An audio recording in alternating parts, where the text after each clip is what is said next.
Hi dears, ഞാൻ ലയന. നിങ്ങൾക്ക് ഗാർഡനിങ് ഇഷ്ടമാണെങ്കിൽ തീർച്ചയായും മൈ പ്ലാന്റ്സ് എന്ന എൻ്റെ ഈ ചാനൽ സബ്സ്ക്രൈബ് ചെയ്യുക. എനിക്ക് ഒരുപാട് ഇഷ്ടപ്പെട്ട ഒരു ചെടിയെക്കുറിച്ചാണ് ഇന്നത്തെ വീഡിയോ. ഈ ചെടിയുടെ പേര് ഇംപേഷ്യൻസ് എന്നാണ്. നമ്മൾ സാധാരണ ഇതിനെ ചൈനീസ് ബാൾസം എന്ന് പറയും. അപ്പോൾ ഈ ചെടി എന്ന് പറഞ്ഞു കഴിഞ്ഞാൽ ഒരുപാട് കളറുകളിലുള്ള പൂക്കൾ ഈ ചെടിയിൽ കിട്ടും നമുക്ക്. അതുപോലെ പെട്ടെന്ന് നമുക്ക് ഇതിൻ്റെ തൈകൾ ഉണ്ടാക്കിയെടുക്കാൻ പറ്റും. അതൊക്കെയാണ് ഈ ചെടിയുടെ ഒരു പ്രത്യേകത എന്ന് പറയുന്നത്. അപ്പോൾ നിങ്ങളിപ്പോൾ ഈ കണ്ടുകൊണ്ടിരിക്കുന്ന ചെടി എന്ന് പറയുന്നത് ആ ചെടിയുടെ, അതായത് സാധാരണ നമ്മൾക്ക് കിട്ടുന്ന ചെടിയുടെ ഒരു ഡ്വാർഫ് വെറൈറ്റിയാണ്. നമുക്ക് ഇങ്ങനത്തെ ചെടികൾ അന്വേഷിച്ച് കഴിഞ്ഞാൽ നഴ്സറിയിൽ കിട്ടും. അതായത് ഈ ചെടി എന്ന് പറഞ്ഞു കഴിഞ്ഞാൽ ഒരുപാട് പൊക്കത്തിൽ വളരില്ല. പൊക്കത്തിൽ വളരുന്ന ചെടി നമുക്ക് കുറച്ചുകൂടി എളുപ്പമാണ് വളർത്താനായിട്ട്. അപ്പോൾ ഈ ചെടി എന്ന് പറയുന്നത് അതിൻ്റെ ഒരു ഡ്വാർഫ് വെറൈറ്റി ആയിട്ടുള്ള ചെടിയാണ്. ഒരുപാട് പൊക്കം ഈ ചെടിക്ക് വെക്കില്ല. നമ്മുടെ ചട്ടിയിൽ ഇങ്ങനെ പടർന്ന് വളർന്നു വരും. അപ്പോൾ ഇതിൻ്റെ കെയർ എന്ന് പറഞ്ഞു കഴിഞ്ഞാൽ നമ്മൾ കുറച്ചൊന്ന് ശ്രദ്ധിക്കേണ്ടതായിട്ടുണ്ട് ഈ ചെടിയുടെ കാര്യത്തിൽ. നമ്മൾ പൊക്കം വെക്കുന്ന വെറൈറ്റി എന്ന് പറയുന്നത് എൻ്റെ കയ്യിൽ ഉള്ള പ്ലാന്റ്സ് ഞാൻ ഈ വീഡിയോയുടെ അവസാനം കാണിച്ചു തരാം. അപ്പോൾ അതിൽ അങ്ങനത്തെ ചെടിയുണ്ട്. അത് നമുക്ക് ഒരുപാട് അങ്ങനെ കെയർ ചെയ്തില്ലെങ്കിലും നന്നായിട്ട് വളരുന്ന ഒരു ടൈപ്പ് ചെടിയാണത്. അപ്പോൾ ഈ ചെടി എന്ന് പറയുന്നത് കുറച്ച് കാര്യങ്ങൾ നമ്മൾ ഇതിൻ്റെ ഇത് വളർത്തുമ്പോൾ ശ്രദ്ധിക്കേണ്ടതായിട്ടുണ്ട്. അപ്പം മണ്ണെന്ന് പറയുന്നത് എന്തായാലും വെള്ളം വാർന്നു പോകുന്ന മണ്ണ് തന്നെ വേണം. വെള്ളം വാർന്നു പോകുന്ന മണ്ണിൽ ഉണങ്ങിയ ചാണകം നന്നായിട്ട് പൊടിച്ച് ചേർക്കുക, നന്നായിട്ട് മണലും മിക്സ് ചെയ്യുക. അങ്ങനത്തെ ഒരു മണ്ണിൽ നമുക്ക് ഈ ചെടിയെ നന്നായിട്ട് വളർത്താൻ പറ്റും. ചാണകപ്പൊടി മാത്രം വളം കൊടുത്താലും നന്നായിട്ട് വളർന്നു വരുന്നൊരു ചെടിയാണിത്. പിന്നെ നമുക്ക് വേണമെങ്കിൽ കൊക്കോപീറ്റും അതുപോലെ കമ്പോസ്റ്റൊക്കെ ആഡ് ചെയ്ത് കൊടുക്കാം. കൊക്കോപീറ്റ് ആഡ് ചെയ്യുന്നുണ്ടെങ്കിൽ ശ്രദ്ധിക്കണം, നമ്മുടെ ചട്ടി ഡ്രൈ ആവുമ്പോൾ മാത്രമേ നമ്മൾ പിന്നെ വെള്ളം കൊടുക്കാൻ പാടുള്ളൂ. അതല്ലാന്നുണ്ടെങ്കിൽ നമ്മുടെ ചെടിയുടെ കട ചീഞ്ഞു പോവും. നമ്മളിപ്പോൾ രാവിലെ നന്നായിട്ട് നിൽക്കുന്ന ഒരു ചെടിയായിരിക്കും, വൈകുന്നേരം ആകുമ്പോൾ ചിലപ്പോൾ ആ ചെടി മറിഞ്ഞു വീഴും. അപ്പം അങ്ങനെ വരാതിരിക്കാനായിട്ട് നമ്മൾ വെള്ളം കൊടുക്കുമ്പോൾ പ്രത്യേകം ശ്രദ്ധിക്കുക.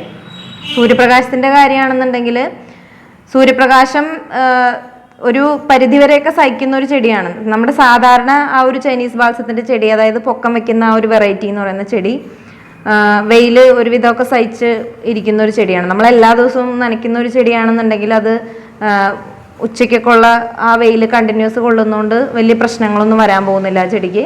ആ ചെടി ജസ്റ്റ് ഒന്ന് വാടും വെയിൽ മങ്ങിക്കഴിയുമ്പോൾ ആ ചെടി നോർമലായിട്ട് തന്നെ വരും. പക്ഷേ ഈ ഡ്വാർഫ് വെറൈറ്റീസ് നമ്മൾ ഒരു കാരണവശാലും വെയിലത്ത് വെക്കരുത്. വെയിലത്തെന്ന് വെച്ച് കഴിഞ്ഞാൽ ആ ഉച്ചയ്ക്കൊക്കെ ഉള്ള ആ ഒരു കഠിനമായൊരു വെയിലത്ത് ഈ ചെടി വെക്കരുത്. ഡള്ളായിട്ടിരിക്കും നമ്മുടെ ചെടി. ഈ ചെടിക്ക് രാവിലെ മുതൽ ഒരു 12 മണി വരെയൊക്കെയുള്ള വെയിൽ മതി. അതിൻ്റെ അപ്പുറത്തേക്കുള്ള വെയിൽ കൊണ്ടു കഴിഞ്ഞാൽ ഈ ചെടി ഒരു വല്ലാത്തൊരു ഡള്ളായിപ്പോവും. അപ്പോൾ അങ്ങനത്തെ ഒരു സ്ഥലത്ത് നമ്മുടെ ഈ ചെടി വെക്കരുത്.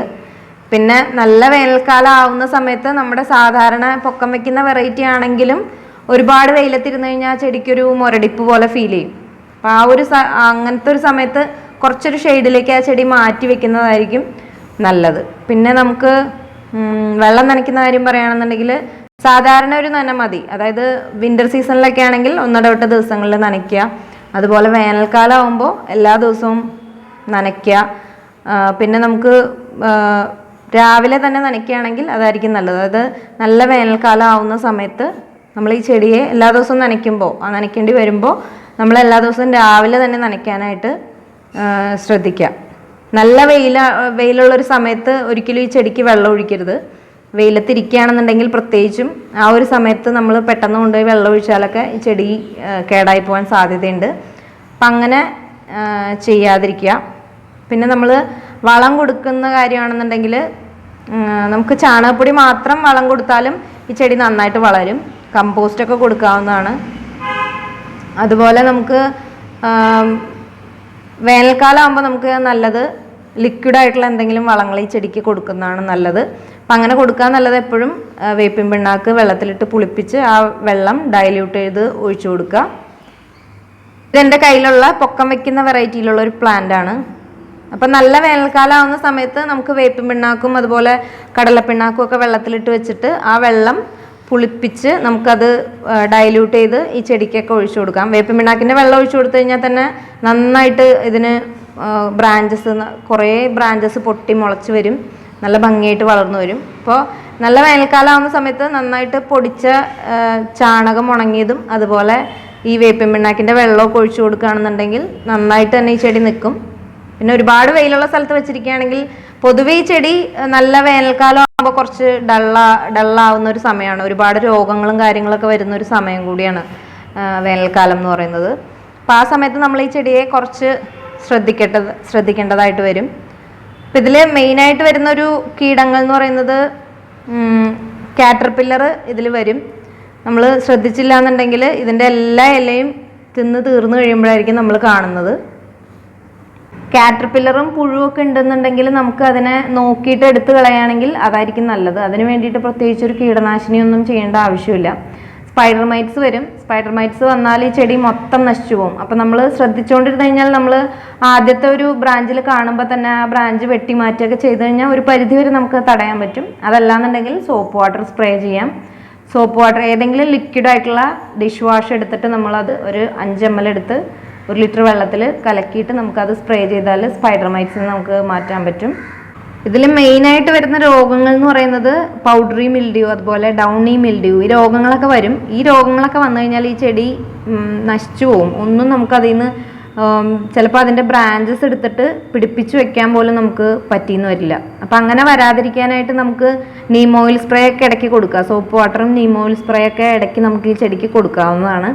ഇനി പൗഡറി മിൽഡ്യൂ, ഡൗണി മിൽഡ്യൂ ഒക്കെ ഉണ്ടെന്നുണ്ടെങ്കിൽ നമുക്ക് ബേക്കിംഗ് സോഡ സൊല്യൂഷൻ നമുക്ക് സ്പ്രേ കൊടുക്കാവുന്നതാണ്.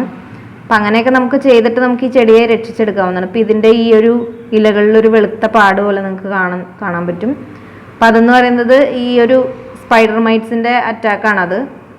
അങ്ങനെ വന്നിട്ടാണത് കംപ്ലീറ്റ് വെളുത്ത് പോകുന്നത്. അപ്പം ഞാനിതിന് സ്പ്രേ കൊടുത്തപ്പോൾ ഇപ്പോൾ പുതിയ ഇലകളിലൊന്നും അത് വന്നിട്ടില്ല. പൊക്കം വെക്കുന്ന വെറൈറ്റി ആണെന്നുണ്ടെങ്കിൽ രോഗങ്ങൾ അങ്ങനെ പെട്ടെന്ന് ഇതിൽ വരില്ല. നമ്മൾ സാധാരണ ചെടികൾക്ക് അങ്ങനെ പെട്ടെന്ന് രോഗങ്ങളൊന്നും വരാറില്ല. ഡ്വാർഫ് വെറൈറ്റീസിലാണ് മെയിനായിട്ടും ഇങ്ങനത്തെ രോഗങ്ങൾ പെട്ടെന്ന് അതിൽ രോഗം വരിക, ചെടി പെട്ടെന്ന് നശിച്ചു പോകാനുള്ള സാധ്യതയുമുണ്ട്. വേര് ചീയൽ വരാൻ സാധ്യതയുണ്ട്. അത് വെള്ളം ഒഴിക്കുന്ന കാര്യം ശ്രദ്ധിച്ചില്ലെങ്കിൽ അങ്ങനത്തെ ഫംഗൽ രോഗങ്ങൾ കൊണ്ട് നമ്മുടെ ചെടി നശിച്ചു പോകും. ഇതിൻ്റെ തൈകൾ എപ്പോഴും നമ്മൾ കയ്യിൽ ഒരു പ്ലാന്റ് നമ്മുടെ ഒരു കളർ ഉണ്ടെന്നുണ്ടെങ്കിൽ അതിൻ്റെ ഒരു 4-5 തൈകൾ എപ്പോഴും കയ്യിൽ സൂക്ഷിക്കുക. കാരണം എപ്പോഴാണ് ഈ ചെടി നശിച്ചു പോകുന്നതെന്ന് പറയാൻ പറ്റില്ല. ഡ്വാർഫ് വെറൈറ്റീസ് പ്രത്യേകിച്ചും. പിന്നെ സാധാരണ വെറൈറ്റീസ് എന്ന് പറയുന്നത് അത് അങ്ങനത്തെ പ്രശ്നങ്ങളൊന്നും ഉണ്ടാവില്ല. എത്ര സീസൺ വേണമെങ്കിലും നമുക്ക് ഈ ചെടി, എത്ര വർഷങ്ങൾ വേണമെങ്കിലും, ഈ ചെടിയൊക്കെ എൻ്റെ കയ്യിൽ ഒരുപാട് വർഷങ്ങളായിട്ടുള്ളതാണ്. ഇത് നമ്മൾ എത്ര വർഷം വേണമെങ്കിലും നമുക്ക് കൊണ്ടു നടക്കാൻ പറ്റും. അപ്പോൾ മഴക്കാലത്ത് ഇതിൻ്റെ തൈകൾ എടുത്ത് നടുമ്പോൾ ഇതിൻ്റെ തളിരായിട്ടുള്ള ചെനപ്പുകൾ എടുത്ത് അടർത്തി നടാൻ നോക്കുക. അതല്ലെങ്കിൽ മണ്ണിനോട് ചേർന്ന് നിൽക്കുന്ന ആ ഒരു ചെനപ്പുകൾക്കൊക്കെ വേരുകൾ വന്നിട്ടുണ്ടാവും. അത് അങ്ങനെ വേരോടുകൂടി അടർത്തിയെടുത്ത് നമുക്ക് നട്ടു കഴിഞ്ഞാൽ നമുക്ക് മഴക്കാലത്ത് അതിൻ്റെ തൈകൾ ഉണ്ടാക്കിയെടുക്കാൻ പറ്റും. വേനൽക്കാലത്താണെങ്കിൽ നല്ല മൂത്ത ഇതിൻ്റെ ബ്രാഞ്ചസ് ഒടിച്ചു കുത്തി തൈകൾ ഉണ്ടാക്കാൻ പറ്റും. ഡ്വാർഫ് വെറൈറ്റീസിലുള്ള പ്ലാന്റ്സ് ഒക്കെ എപ്പോൾ വേണമെങ്കിലും നശിച്ചു പോകാവുന്നതാണ്. അപ്പോൾ നഴ്സറിയിൽ നിന്ന് നമ്മൾ പുതിയ ചെടി വാങ്ങിച്ച് കൊണ്ടുവരുമ്പോൾ തന്നെ അതിൻ്റെ 1-2 തൈകൾ ഉണ്ടാക്കുക. ഇതിപ്പോൾ ഞാൻ പിടിപ്പിച്ച തൈകളാണ്. നമ്മുടെ ചെടി നന്നായിട്ട് നിൽക്കുകയാണെന്നുണ്ടെങ്കിലും 1-2 തൈകൾ നമ്മൾ ഉണ്ടാക്കി വെക്കുക. എന്നാൽ മാത്രമാണ് നമ്മുടെ കയ്യിൽ വർഷങ്ങളോളം ഈ ചെടി ഉണ്ടാവുള്ളൂ. ഇത്രയൊക്കെയാണ് ഈ ചെടിയെക്കുറിച്ചുള്ള എൻ്റെ എക്സ്പീരിയൻസ്. നിങ്ങൾക്ക് ഈ വീഡിയോ ഇഷ്ടപ്പെട്ടാൽ ലൈക്ക് ചെയ്യുക, ഷെയർ ചെയ്യുക.